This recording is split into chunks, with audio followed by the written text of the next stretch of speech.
Hello. അപ്പോൾ എന്തൊക്കെയുണ്ട് വിശേഷം? അപ്പോൾ എല്ലാവരുടെയും ഓണമൊക്കെ എവിടം വരെയായി. അപ്പോൾ ഞാനിന്ന് നിങ്ങൾക്ക് ഏറ്റവും എളുപ്പത്തിൽ ഉണ്ടാക്കാൻ പറ്റുന്ന ഒരു പായസമായിട്ടാണ് വന്നിരിക്കുന്നത്. പഴുത്ത പഴമൊക്കെ ഇരിക്കുന്നുണ്ടെങ്കിൽ വളരെ എളുപ്പത്തിൽ നമുക്ക് ഉണ്ടാക്കിയെടുക്കാൻ പറ്റുന്ന ഒരു പായസം. അപ്പോൾ നേന്ത്രപ്പഴം വെച്ചിട്ട് നമ്മൾ പഴം പ്രഥമനാണ് ഉണ്ടാക്കാൻ പോകുന്നത് കേട്ടോ. അപ്പോൾ ഞാനിവിടെ 3 പഴം വെച്ചിട്ടാണ് ഉണ്ടാക്കുന്നത്. നല്ല പഴുത്ത പഴമാണ് എടുത്തിട്ടുള്ളത്. നല്ല 3 പഴം ഞാൻ തൊലി കളഞ്ഞതിന് ശേഷം ഇഡ്ഡലി തട്ടിൽ വെച്ചിട്ട് അത് നന്നായിട്ട് പുഴുങ്ങിയെടുക്കുന്നുണ്ട് കേട്ടോ. തൊലി കളഞ്ഞതിന് ശേഷം വേണം നമ്മളെപ്പോഴും പഴം പായസം ഉണ്ടാക്കുമ്പോൾ പഴം പുഴുങ്ങാനായിട്ട്. തോലോട് കൂടി പുഴുങ്ങരുത്. അപ്പോൾ അതിൻ്റെ ഒരു പുളിപ്പ് കൂടുതലായിട്ടുണ്ടാവും. അപ്പോൾ തൊലി കളഞ്ഞതിന് ശേഷം ഞാനത് പുഴുങ്ങാൻ വെച്ചിട്ടുണ്ട്. അതുപോലെ തന്നെ അതിലേക്ക് വേണ്ടിയിട്ടുള്ള 3 അച്ച് ശർക്കരയും ഞാൻ ഒരു ഗ്ലാസ് വെള്ളം ഒഴിച്ചിട്ട് ഉരുക്കാനായിട്ട് വെച്ചിട്ടുണ്ട് കേട്ടോ. അധികം വെള്ളം വേണ്ട. ശർക്കര ഉരുക്കിയെടുക്കുമ്പോൾ ഒരു ഗ്ലാസ് വെള്ളത്തിൽ 3 അച്ച് അത്യാവശ്യം വലിയ അച്ച് ശർക്കര ഉരുക്കിയെടുക്കാനായിട്ട് വെച്ചിട്ടുണ്ട് കേട്ടോ.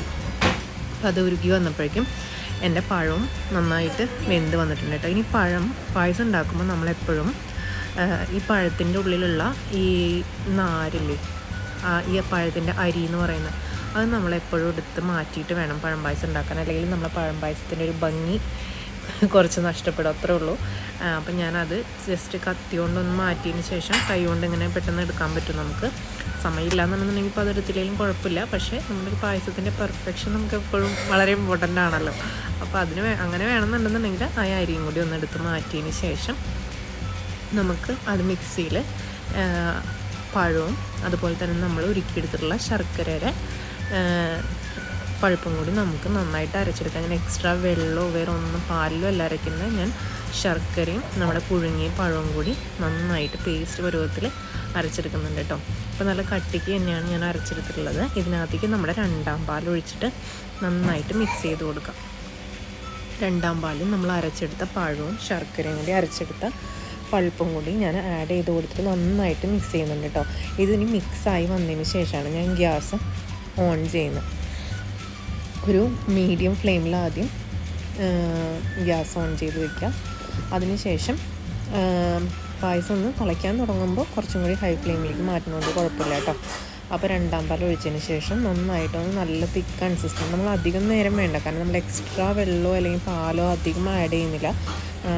ഞാനിവിടെ ഒരു തേങ്ങയുടെ പാലാണ് എടുത്തിട്ടുള്ളത്. ഒരു തേങ്ങയുടെ 2ാം പാലും അതുപോലെ തന്നെ ഒരു തേങ്ങയുടെ നല്ല തിക്കായിട്ടുള്ള 1 കപ്പ് തിക്ക് മിൽക്കുമാണ് എടുത്തിട്ടുള്ളത്. അപ്പോൾ ഇത് രണ്ടും കൂടി ഒഴിച്ചിട്ട് നന്നായിട്ട് മിക്സ് ചെയ്യുക. അതിനുശേഷം ഹൈ ഫ്ലെയിമിൽ വെച്ചതിന് ശേഷം നന്നായിട്ട് ഇളക്കിക്കൊണ്ടിരിക്കുക.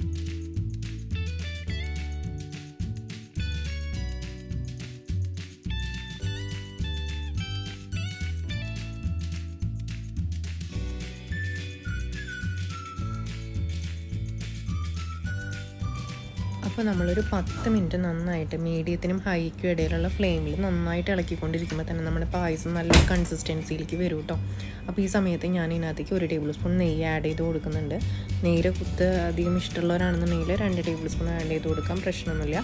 ഞാനിവിടെ 1 ടേബിൾ സ്പൂൺ നെയ്യ് ആഡ് ചെയ്തതിന് ശേഷം നന്നായിട്ട് ഇളക്കിക്കൊണ്ടിരിക്കുന്നുണ്ട് കേട്ടോ.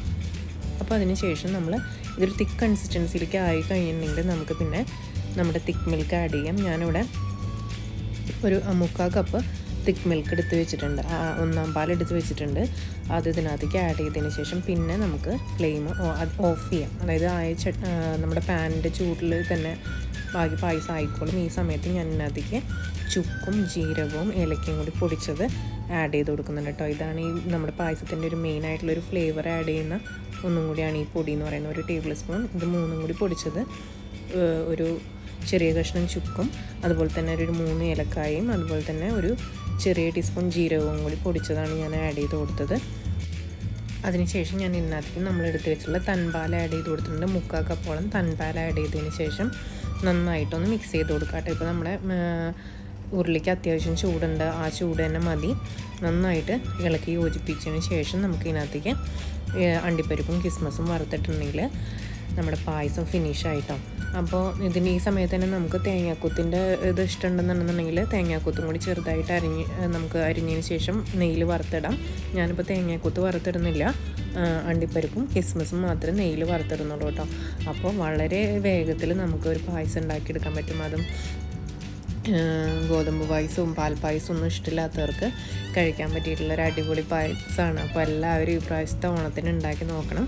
അപ്പോൾ ഞാൻ അതിനകത്തേക്ക് കുറച്ച് അണ്ടിപ്പരിപ്പും കുറച്ച് കിസ്മിസും എടുത്തിട്ട് നെയ്യിൽ വറുത്തിടുന്നുണ്ട് കേട്ടോ. അപ്പോൾ എല്ലാവരും ഈ പ്രാവശ്യത്തെ ഓണത്തിന് തയ്യാറാക്കി നോക്കണം.